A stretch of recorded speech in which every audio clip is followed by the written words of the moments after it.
Welcome back. You're watching Britain's Newsroom on GB News. Well, it's been a historic day after that by-election in Gorton and Denton, and the Prime Minister, Sir Keir Starmer, has been speaking to reporters. Labour has gone to the area that you lost last night for almost 100 years. They've got 50% of the last general election. You're now third. Your brand of Labour politics has been rejected by Labour voters. Your own cabinet and MPs are wondering whether you have it. Have you, or are you considering resigning? It's a very disappointing result. Incumbent governments quite often get results like that mid-term, but I do understand that voters are frustrated, they're impatient for change.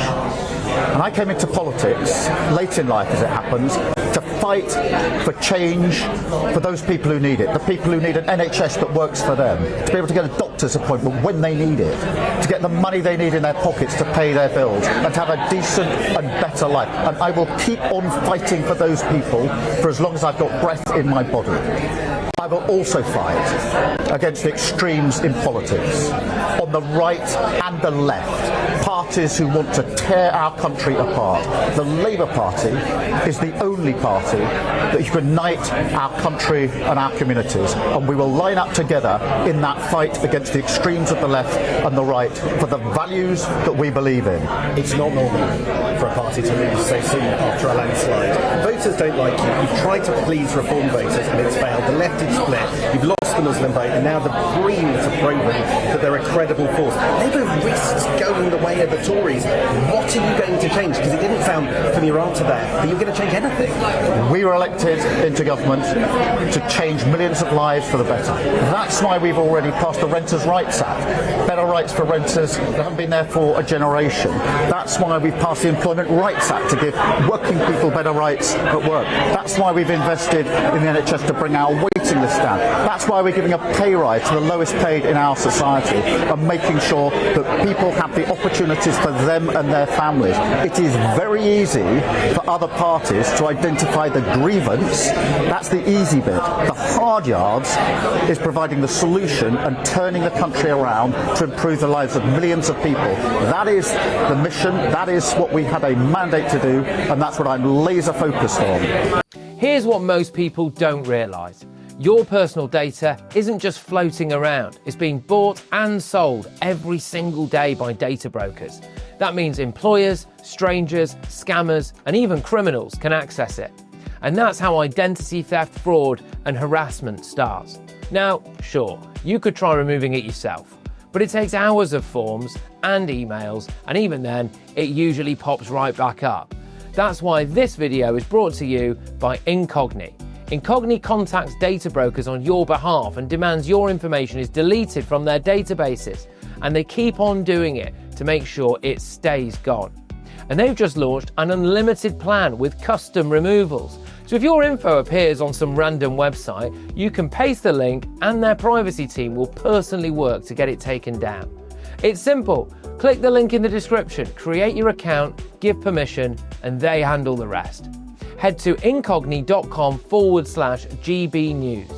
And with the code GB News, you can get a huge 60% off an annual plan. Click the link in the description or scan the QR code now. It works out at less than a coffee a month. It's also totally risk-free for 30 days. Take back control of your personal data today with Incogni. And a big thanks to them for supporting the channel.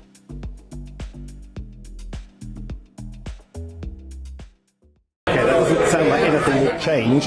Can you explain, because I genuinely don't understand it, why you ran such a bizarre campaign in Gorton and Denton? The whole by-election was about Labour beating reform, but you were beaten by the Greens. Was it all just too clever by half, or were you just a bit squeamish about taking on another progressive left-wing party? The entire Labour Party, the entire movement came together to fight a positive campaign about bringing our communities and our country together.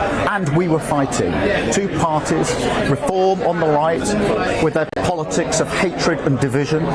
The Greens on the left with their politics of getting out of NATO in the middle of the conflict with Ukraine, of legalising all drugs, including heroin and crack cocaine, to give to adults.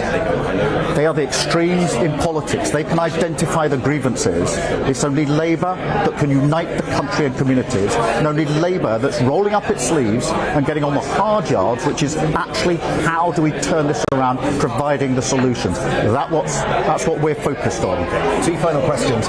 Were you wrong to block Andy Burnham? Is there any bit of you that regrets that decision?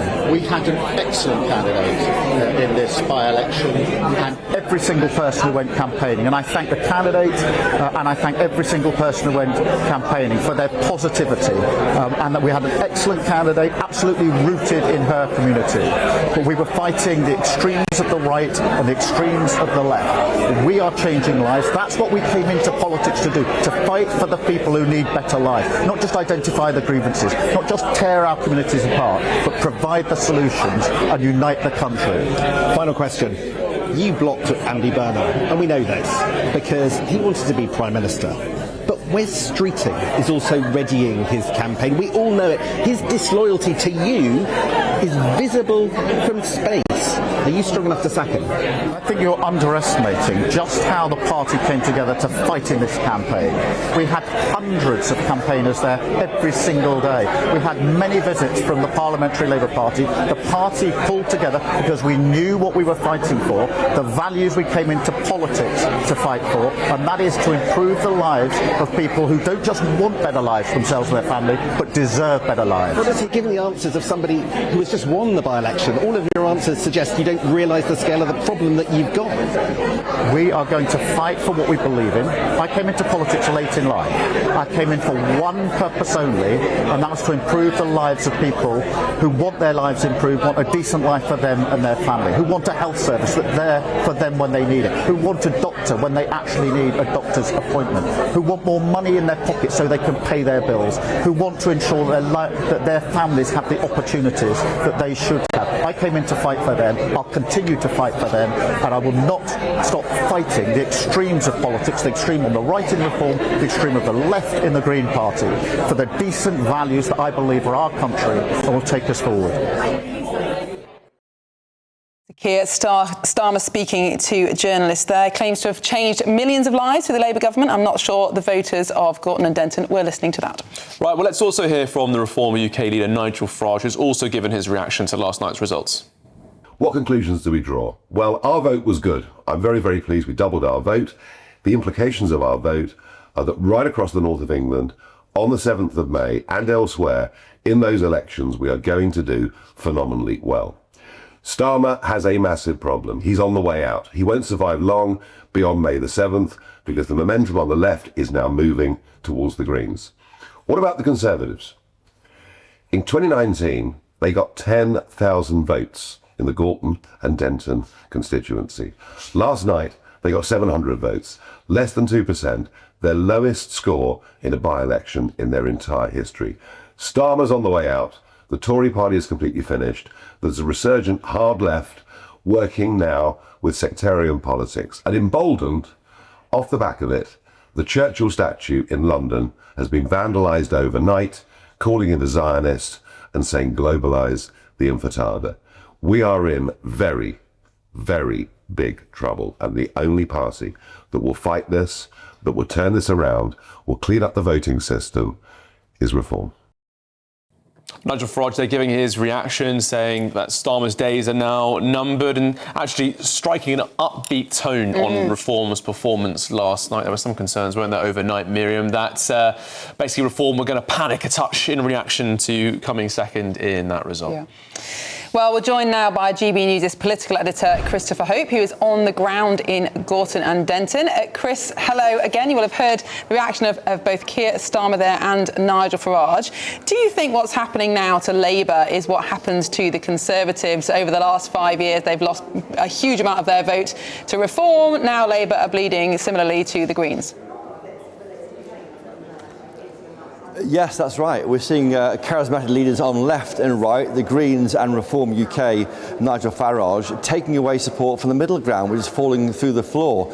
It's a crisis for our three main parties. It's worse, I think, for the leader of the country, the Prime Minister, Sir Keir Starmer. He's there talking there about what he knows. There's people are frustrated, but frankly, the answers from this government have failed to touch the sides. Well, I've just got a statement in here from Kemi Badenoch. She, of course, the Tory leader. She says that Labour has created a monster of harvesting Muslim community bloc votes, and yesterday that monster came back to bite them. I've said many times before, we are a multiracial country, not a multicultural country. If you stir up grievance politics between groups based on then you're putting neighbours against neighbours, and you start to unravel the culture of tolerance that makes Britain great. And she goes on further. So there we have it. Kemi Badenoch saying here that Labour stirred up a monster which has come back to bite them. Now, Zach Polanski has been here with his new MP, Hannah Spencer, the Green Party's 5th MP. They didn't want to take a question from GB News, but on the way out, I did ask Zach Polanski a question addressed by Nigel Farage last night. He said the Greens had cheated their way to victory. Here's what he said back to me. Do you cheat the elections? What Nigel Farage says. And Nigel Farage is a sore loser. Will you condemn the defacement of the Churchill statue? There we have it. Brief questions because they wouldn't take questions, so I asked questions on the way out there. A sore loser, says Zach Polanski, about the claim from Nigel Farage that the election had been cheated from them. And he said that because, of course, the claims by Reform UK is of this people directing other people how to vote. That is illegal, of course, according to the Electoral Commission. That's why he's so concerned about it. But I was fascinated by what Hannah Spencer said there in her speech. She said that the Greens hadn't come to disrupt Labour, they've come to replace them. That's extraordinary, but you can say that because this seat was the Greens' 127th list on their list of target seats. There's 126 seats before this seat where they thought they might win. Now, Zach Polanski was asked in that press conference. Zach Polanski was asked whether he felt that they can go higher than 30 MPs at the election. He thought that is now unambitious. But we've now got the clip now of what Hannah Spencer said about how the Greens want to replace Labour as a party of the left. We are not here to be disappointed by Labour. We are here to replace them. And I was here to replace Labour in Gorton and Denton, and that's job done. Tomorrow, the real work begins.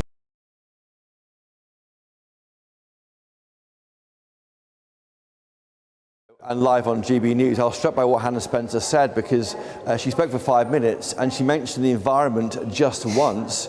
She mentioned the cost of living crisis, how hard it is to buy a flat, the controversy over Gaza, the fact that the left view the Labour government is complicit in the genocide in Gaza, everything, frankly, which you might expect a Labour MP to say.